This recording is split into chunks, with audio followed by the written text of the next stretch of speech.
What is the point of buying a camera in 2025? When our iPhones have gotten so good, why did I recently just go out and buy a Sony a6700 to upgrade from my current DSLR, which was a Canon 80D, which came out 8 years ago in 2016? And a better question, why would I use a DSLR? Why would I use a Canon 80D camera that came out in 2016 compared to using my iPhone 16 Pro Max, which can not only shoot 4K 120, which my Canon camera could not do because it was stuck at 1080p 60. My Sony camera now can shoot the exact same resolution, 4K, and same frame rate as my iPhone.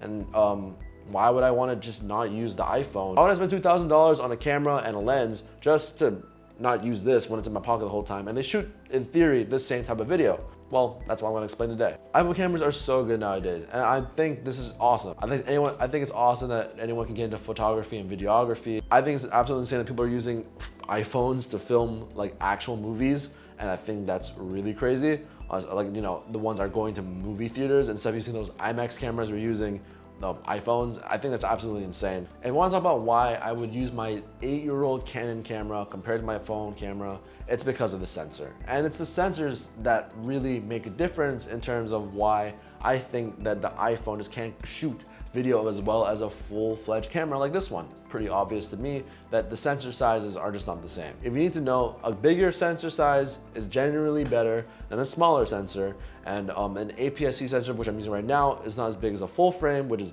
the biggest you can probably get, compared to, well, a phone sensor, which is about less than an inch. Absolutely crazy that you can even shoot video and photos. If you really think about it, as good as they are, like, it's less than an inch of camera sensor. Like, it's shooting really good video for that. However, a bigger sensor allows for more detail, allows for more light in, and I mean, I can show you these videos side by side to compare why I do think that the Sony camera side by side is just a bit better than this iPhone camera, in my opinion. It's shot in 4K 24 on the Sony, it's shot 4K 30 on the iPhone, because I think you have to go further in the settings if you want to change it to 24 FPS, but I just left it at 30 because no matter what, YouTube's gonna crop it. The Sony camera is also not color graded right now because it's on a no picture profile, so this is like raw, straight from the camera. I'm not gonna touch it. iPhone, same thing, I'm not gonna touch the video at all. This is all 4K 30. However, I'm pretty sure, just because I know how the Sony looks, it's gonna be obviously better than the iPhone, especially when you put it side by side. For videos, I just feel like it's hard for iPhone to completely replicate how good Sony cameras are, or how good any DSLR mirrorless camera nowadays is. It's just something about the je ne sais quoi, about the cameras just looking at more depth of field. They have a better way to play with the shadows. I think the depth of field is a pretty big one, especially with the aperture. You just can't get the same thing. It's just the aperture and sensor size. It's pretty evident that it's really easy to tell between the foreground and background in the camera.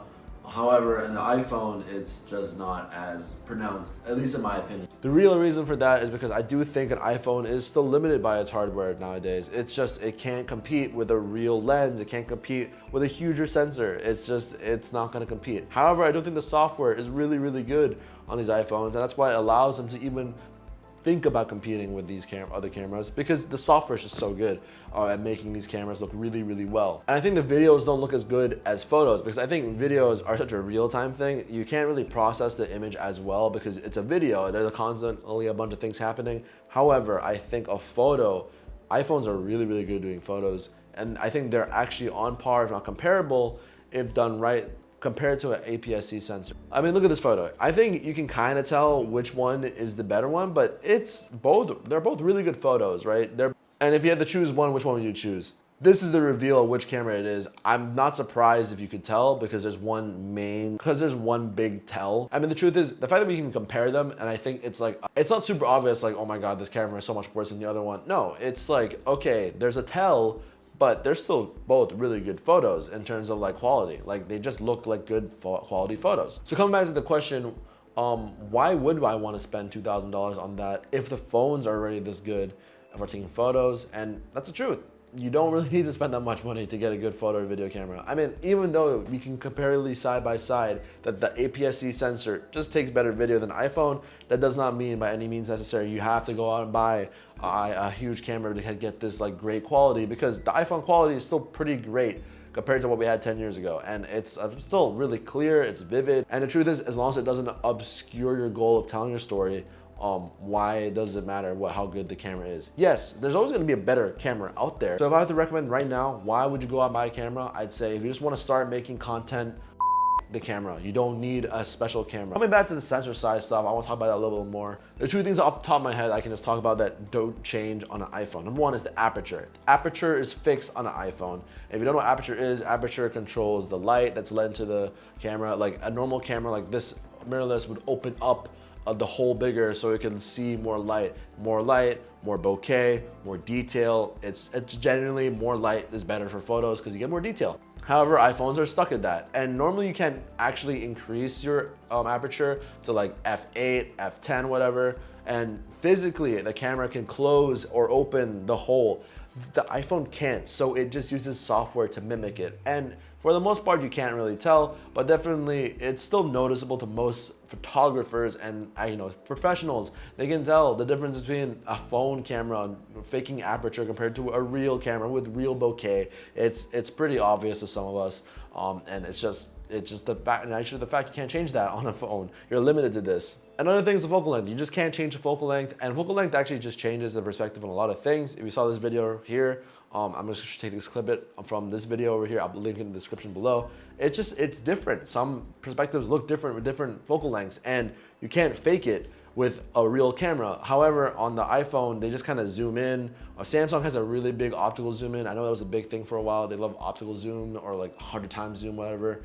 I think that's cool. I just realistically do not see the reason why you would buy it just for that. Like, who is buying the camera on that phone for that zoom? And even if you are using that zoom, it's like, even I use on my iPhone of 10 to 15 times zoom, like trying to track anything with that zoom is basically borderline impossible. And even with the stabilization on and everything, it looks like crap.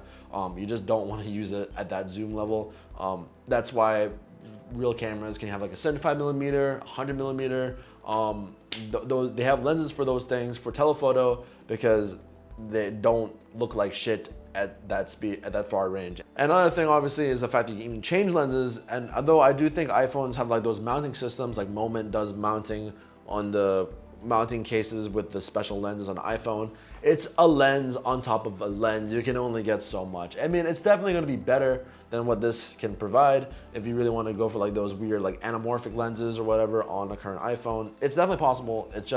It's not natural, and it's still fake. It's not the real thing. To be fair, I don't think it's fair to compare a $2,000 camera compared to like a $1,000 iPhone-ish, but the camera after tax in Singapore dollars is about 2,700. This is about almost 2,000, I guess, in Singapore dollars. I mean, I guess it makes sense. The more expensive camera is gonna take better photos than the cheaper iPhone. That leads me to the next thing, is when I started using this camera to compare photos to this. This is a Leica Deluxe 6, and this is a really old camera. It's been sitting in my mom's dry box for 13 years, and I just wanted to see how good have cameras really gotten for the iPhone, and can the Deluxe actually outshine the iPhone? And the truth is, sometimes it does, sometimes it doesn't. And but then again, when this phone came out, the iPhone 5 was the newest phone. It's been a long time. Now, if you ask me, I personally like the Leica a little bit more because it has a natural bokeh, as you can see in the foreground background here. It's just pretty obvious. However, the iPhone has warmer, pleasant to look colors and is a little bit sharper in general. And I think that's because of over sharpening in the software more than just like it being a sharp camera.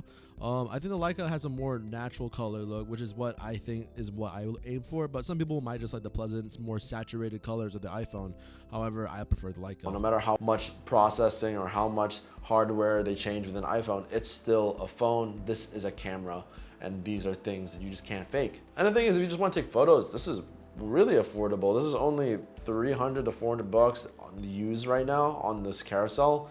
I use the iPhone is not going for anything less than 1,000, at least not a 16 Pro Max. And the thing is, I think you can even find cheaper options out there. You can find like a really cheap body and a really, really good lens for less than 500 bucks, and they'll look insane and take way better photos than on an iPhone. And again, I think this is a really old camera, and I wanted to make this comparison just for the sake of it. Interesting to just being like, wow, that these cameras are comparable right now, even though one came out 13 years ago. So the answer to the question, why would you buy a camera? And it comes down to you. If you're just trying to start content, if you're just trying to make videos for the sake of making videos, and you don't really give a shit about the quality because, I mean, most people are worried about getting what content they want to get out first, then don't buy a camera. It's as simple as that. Your iPhone is good enough for most things. However, eventually if you rack up a ton of followers and if you just want to shoot better looking images, or if you all of a sudden just have a really big interest in videography or photography, cinematography, then buy a camera. It's as simple as that. I think for the most people, I think the phone is still gonna be the best camera they can get because it's the best camera they have on them, because it's the only camera they have on them.